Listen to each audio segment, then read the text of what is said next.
আসসালামু আলাইকুম। সম্মানী মানুষ, মানি মানুষ, তিনি সম্মানজনক জায়গায় গেছেন, মানির মান আল্লাহ রাখে, এই কথাটা কিন্তু প্রচলিত আছে বাংলাদেশে। নাজমুল আবেদিন ফাহিম স্যার, আমাদের সবার শ্রদ্ধেয় নাজমুল আবেদিন ফাহিম স্যার, তিনি বাংলাদেশ ক্রিকেট বোর্ডের পরিচালক নির্বাচিত হয়েছেন। খুব সম্ভবত নাজমুল আবেদিন ফাহিম স্যারের আন্ডারে গেম ডেভেলপমেন্ট উইংটা দেয়া হতে পারে, কারণ তার এক্সপার্টিসের জায়গাটাই কিন্তু ওইটা গেম ডেভেলপমেন্ট, এবং এই গেম ডেভেলপমেন্ট উইংটা একটা দেশের ক্রিকেট বোর্ডের সবচাইতে গুরুত্বপূর্ণ বিষয়, যেটা আমরা এর আগে বিভিন্ন ভিডিওতে বলে এসেছিলাম যে রাহুল দ্রাবিড় যখন এনসিএর ডিরেক্টর নির্বাচিত হয়েছিলেন তখন তিনি বেশ কিছু পদক্ষেপ হাতে নিয়েছিলেন, যেটার কারণেই ইন্ডিয়া ক্রিকেটে আমরা এখন সেই সুফলটা দেখতে পারি। নাজমুল আবেদিন ফাহিম স্যারের সামনে সবচেয়ে বড় চ্যালেঞ্জ যেটা হবে সেটা হচ্ছে গেম এডুকেশন সিস্টেমটার আধুনিকায়ন করা। গেম এডুকেশন বলতে বোঝায় যে এই যে কোচ তৈরির যে কারিকুলামের জায়গাটা, অর্থাৎ শুধুমাত্র কোচ না, কোচ বলেন, ফিজিও বলেন, ট্রেনার বলেন, এই সামগ্রিক যে কারিকুলামটা, মানে পড়াশোনার যে জায়গাটা, কোচিং পড়াশোনা, ফিজিওদের পড়াশোনা কিংবা ট্রেনারদের পড়াশোনা, এই পড়াশোনার যে গেম এডুকেশন কারিকুলামটা, সেই গেম এডুকেশন কারিকুলামটাকে আধুনিকায়ন করা, যেটা আমাদের দেশে আসলে সত্যিকার অর্থে অনেক সেকেলেই রয়ে গেছে। ইভেন এই গেম এডুকেশন ডিপার্টমেন্টটাতে আসলে কে কাজ করছেন, কারা কাজ করছেন, সেই ব্যাপারটার প্রক্রিয়াটাও এখনও খুব বেশি স্বচ্ছ না। সো এই গেম এডুকেশনটা উন্নীতকরণের মাধ্যমে কোচদেরকে আধুনিক কোচ হিসাবে তুলে ধরা বা কোচদেরকে আধুনিক কোচ হিসাবে তৈরি করা।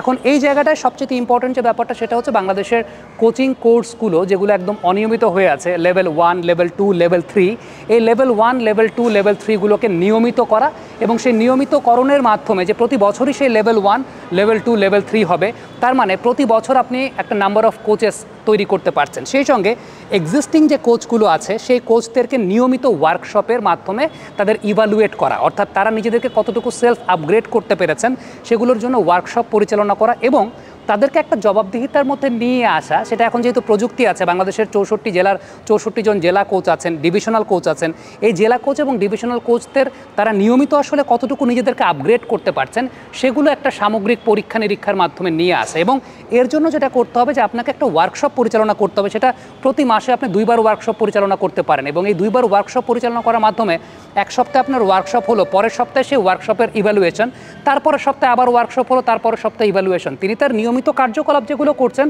সেগুলো তো করবেন, তার মধ্যে কিন্তু এগুলোকে এক্সট্রা হিসাবে তাদেরকে ওয়ার্কশপ ডিউটির মাধ্যমে রেখে একটা অ্যাক্টিভনেস রাখা, তাদের নিজেদের মধ্যে একটা পারস্পরিক সম্পর্কও যেভাবে বন্ডিংটা বিল্ড আপ হবে, সেই সঙ্গে তারা এলিট লেভেলের কোচিংয়ের সঙ্গে হ্যাবিচুয়েটেড হতে পারবেন। সো এই যে গেম এডুকেশন সিস্টেম এবং গেম ডেভেলপমেন্ট সিস্টেমে কোচেস উইংটা অনেক বেশি মাত্রায় স্ট্রং করা, এটা কিন্তু খুব গুরুত্বপূর্ণ একটা বিষয়। কারণ আপনি যদি শিক্ষিত কোচ তৈরি করতে না পারেন তাহলে শিক্ষিত স্টুডেন্ট তৈরি হবে না।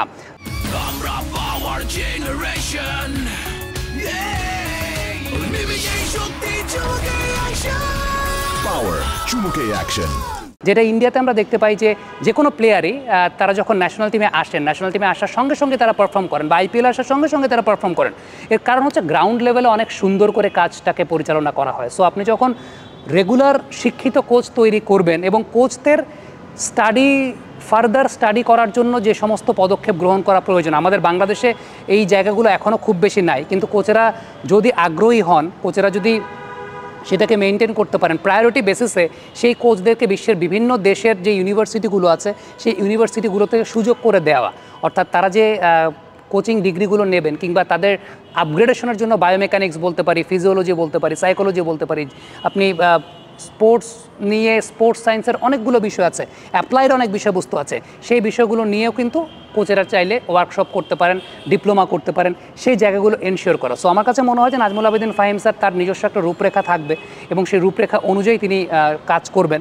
আরেকটা জায়গা সেটা হচ্ছে আমাদের এখানে যে এইজ লেভেলে সিলেকশন প্রসিডিওর, আন্ডার 14, 16, 18, আমি বলবো যে বাংলাদেশ ক্রিকেট বোর্ডের অনেকগুলো ভালো কাজের মধ্যে এইটা একটা ভালো কাজ ছিল যে এইজ লেভেলের প্রক্রিয়াটা বেশ ভালো একটা প্রক্রিয়া ছিল, কিন্তু প্রাইমারি সিলেকশনের যে জায়গাটা, প্রাইমারি সিলেকশনটা ওই যেটা আমরা মহেন্দ্র সিং ধোনির সিনেমাতে দেখেছি, 3 বল দেখে একজন কোচ একটা প্লেয়ারকে একদম প্রাইমারি লেভেলে সিলেক্ট করেন, সেটা হচ্ছে থানা পর্যায় থেকে।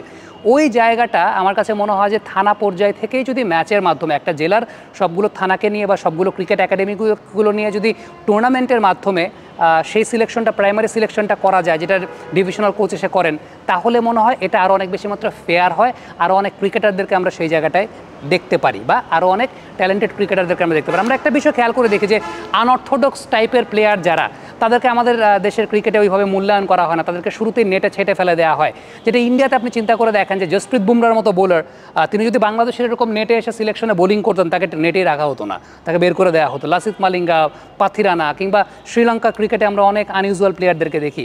এই ধরনের প্লেয়ারদেরকে আমাদের এখানে প্যাট্রোনাইজ করা হয় না। এখন একটা বোলার রং ফুটেড হতে পারে, এখন সেই রং ফুটেড বোলারের ওই স্কিলের উপরেই তাকে কিভাবে জোর দেয়া যায়, এগুলো কিন্তু কোচিং প্যাটার্নের পড়াশোনার একটা অংশ, এগুলো কিন্তু কোচিংয়ের আপগ্রেডেড পড়াশোনার অংশ, যেগুলো আমাদের দেশে সত্যিকার অর্থে ওই জিনিসটা হয় না। আমার তো মনে হয় যে আমাদের এখানে অতি সত্বর একটা ক্রিকেট ল্যাবরেটরি করার জন্য প্রস্তাবনা রাখা উচিত, যেই আধুনিক ক্রিকেট ল্যাবরেটরিতে একটা প্লেয়ারের বায়োমেকানিক্স থেকে শুরু করে সব কিছু নিয়ে গবেষণা হবে, এবং সেই জায়গায় ম্যান পাওয়ারও তৈরি করা যাবে। যে ওই ম্যান পাওয়ারগুলো অলরেডি কিন্তু আমাদের ক্রীড়া উপদেষ্টা একটা ঘোষণা দিয়েছেন যে sports institute, Bangladesh cricket board চাইলে নিজেরাও কিন্তু একটা স্পোর্টস ল্যাবের কথা চিন্তা করতে পারে বা ক্রিকেট ল্যাবের কথা চিন্তা করতে পারে, যেটা শুধুমাত্র পার্টিকুলার ক্রিকেটের জন্য ব্যবহৃত হবে, ক্রিকেটারদের জন্য ব্যবহৃত হবে। সো এই জায়গাগুলো আসলে খুব ইম্পর্টেন্ট, এবং এই ইম্পর্টেন্ট ফ্যাক্টরগুলো নিয়েই আশা করি যে নাজমুল আবেদিন ফাহিম স্যার কাজ করবেন। অনেক কাজ করার জায়গা আছে। গেম ডেভেলপমেন্ট এমন একটা জায়গা যেখানে আসলে কাজের কোনো শেষ নাই, প্রতিনিয়ত নিজেকে আপডেটেড রাখতে হয়। আমার কাছে মনে হয় যে যোগ্য মানুষকে যদি যোগ্য নেতৃত্বের জায়গাটা দেওয়া হয়, তাহলে সেটা দেশের ক্রিকেটের জন্য অনেক উপকারী হবে। Thank you very much. Comment বক্সে আপনাদের মন্তব্য জানতে চাই।